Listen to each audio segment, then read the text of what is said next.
সাল্লাল্লাহু মদিনা থাকা অবস্থায় বনু মাখজুমা গোত্রের মহিলা চুরি করলেন, চুরির দায়ে ধরা পড়লেন। আল্লাহ পাক বিধান কি দিয়েছেন? চোর এবং চুরি ধরা পড়লে তাদের কি করতে হবে? আল্লাহ পাক জানেন না শারিক ওয়া শারিকাতু ফাক্তাইদিহিমা, নারী কিংবা পুরুষ যদি চুরি করে আর চুরির দায়ে যদি চুরির অপরাধে ধরা পড়ে তোমরা তাদের হাত কেটে দাও।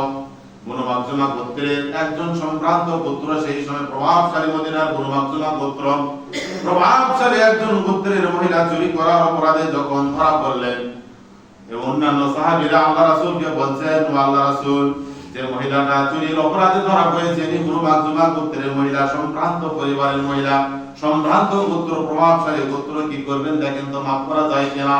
আল্লাহ রাসূল সাল্লাল্লাহু আলাইহি ওয়াসাল্লামের চেহারা বিবর্ণ হয়ে গেলেন আর বললেন, ও আমার সাহাবীরা তোমরা শুনে রাখো, বনু মাখজুমা গোত্রের মহিলা কেন আমার কলিজার টুকরা নয়নের মনি হযরত ফাতেমা যদি চুরি করে আর ফাতেমাও যদি চুরির অপরাধে ধরা পড়ে, আমি ফাতেমার হাত কেটে দিতে 1 সেকেন্ড দেরি করব না।